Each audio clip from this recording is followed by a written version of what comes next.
I've been playing League casually for approaching 7 years now, and for a majority of that time, I have played many different champions.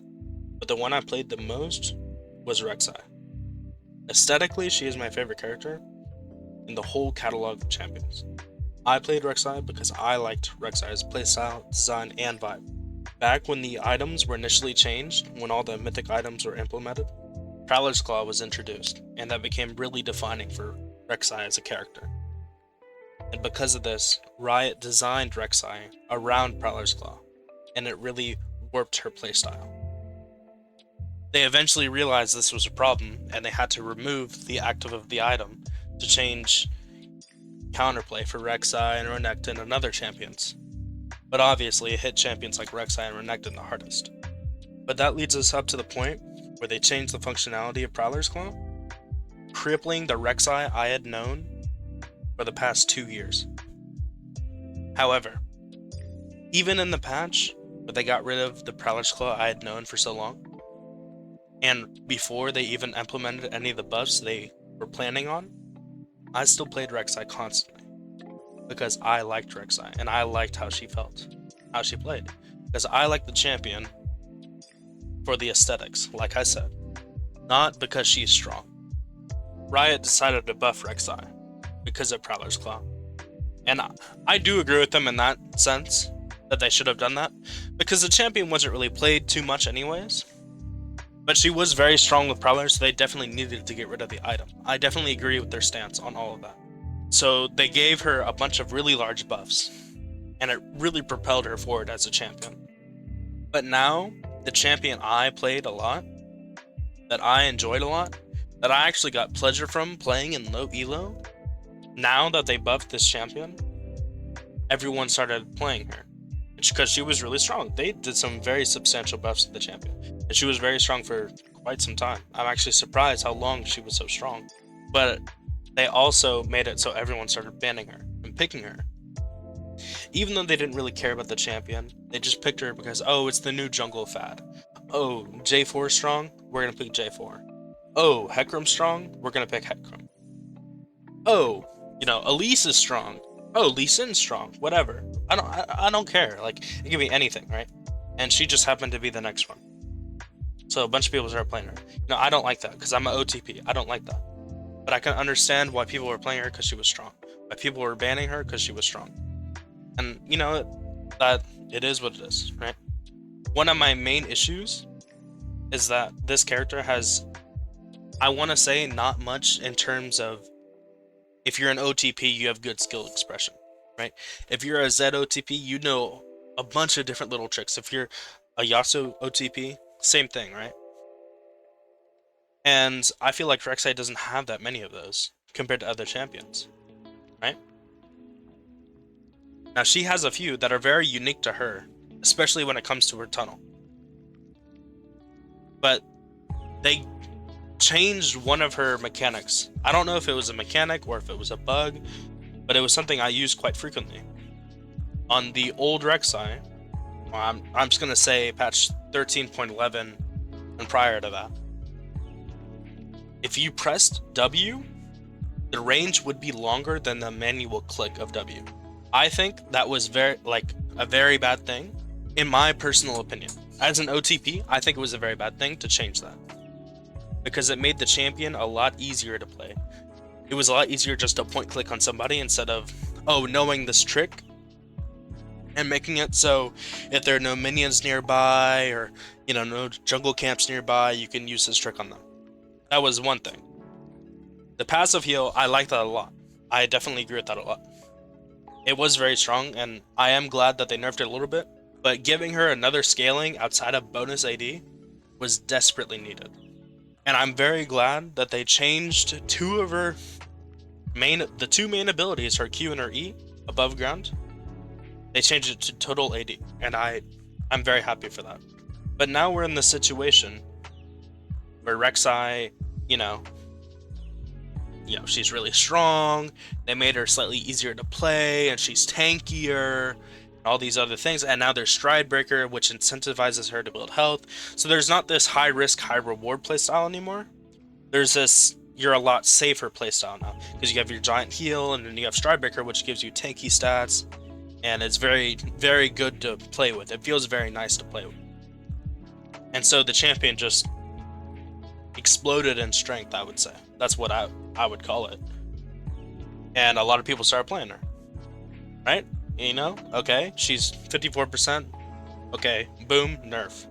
Okay, that didn't work, nerf. Okay, that didn't work either. Okay, we're gonna do a really fat nerf this time. In Freak's video, the patch where Rek'sai got that third nerf, he mentioned how she shouldn't have the ability to have this extra move speed on her W, right?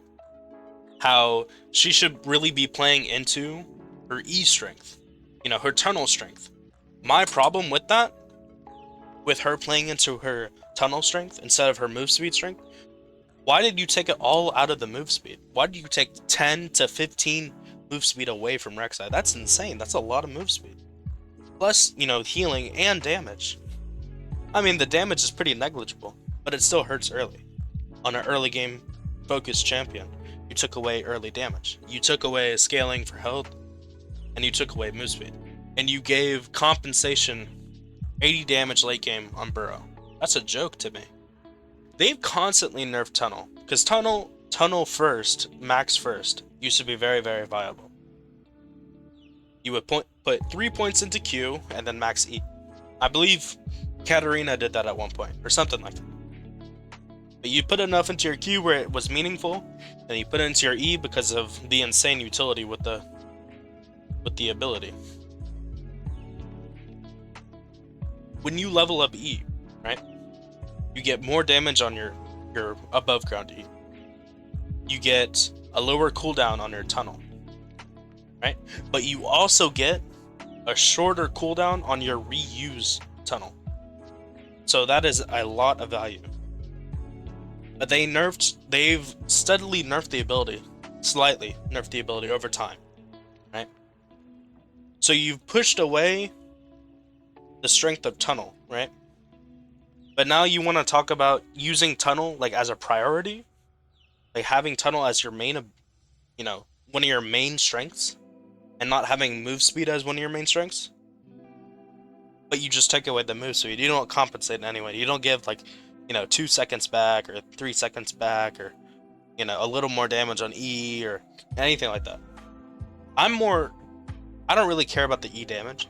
I'm more concerned about the tunnel. Because you took away a bunch of the mobility, that's going to inherently hurt the champion a lot. Especially a jungler. I still enjoyed the champion, but I'm so frustrated with the direction they pushed her in. I'm really hoping they're going to keep touching on her. Because I would be okay with... I mean, it is now pretty negligible, the move speed you get while you're burrowed. I'm okay, like, keep it that way, right? But compensate in a different way, mobility-wise. If we're supposed to play into the tunnel aspect, make it easier, you know, for a Rek'sai to use their tunnel in some way. I don't know how you would do that. I don't know how you'd buff it. Because I'm not a game dev. I don't work at Riot Games. But I know they talk about these levers they can use for changing different characters and all this stuff. I'm sure, you know, Freak and all the other guys up there could figure something out. My plan is to keep playing the character and to keep, you know, enjoying the character. I've currently been playing Rek'sai top as of recent, because I just wanted to switch it up, because I hit Diamond for the first time last split on Rek'sai. Now I want to see if I can get Diamond in top lane on Rek'sai. I feel like it's possible, but it's a very slow and steady process because of my job and other responsibilities and such. But let me know what you guys think down in the comments below, because I don't know if this is just, you know, I'm very, very biased as a Rek'sai player myself, as a Rek'sai OTP myself, and I will still play the champion even if they take away all of the moves from the Burrow and they reduce her Q damage and her E damage and her R damage by 20%. I'm still going to play the character. I don't really care. But it still frustrates me how this turned out. Or it's like, oh, we gotta compensate for the character. Oh, we need to, oh, she's in a bad spot. In my opinion, the champion's much worse right now than she was in the patch 13.11, where there wasn't, those buffs and there wasn't Prowler's Claw anymore. I genuinely think the champion is worse right now. And I'm sure I could look into it and I'm sure the win rates would be, higher in that patch, blah, blah, blah. But personally, from how I feel and how I play the champion, I transitioned from Assassin to Bruiser fairly well. I played Tank Rek'sai, I played AP Rek'sai, I played, Assassin Rek'sai, I played everything, right? Anything you can do, crit, I've done it all, right? So it wasn't that hard to transition. But I feel like the Rek'sai in 13.11 was a better Rek'sai than the one we have right now on live servers right now. And I sincerely hope they take another look at the champion, maybe try to implement, like maybe a passive on the R, like, that helps with your tunnel or something like that. I don't know. But I'm just expressing my grievances right now. Just let me know what you guys think. What you guys think about what I said. And I'll see you guys around.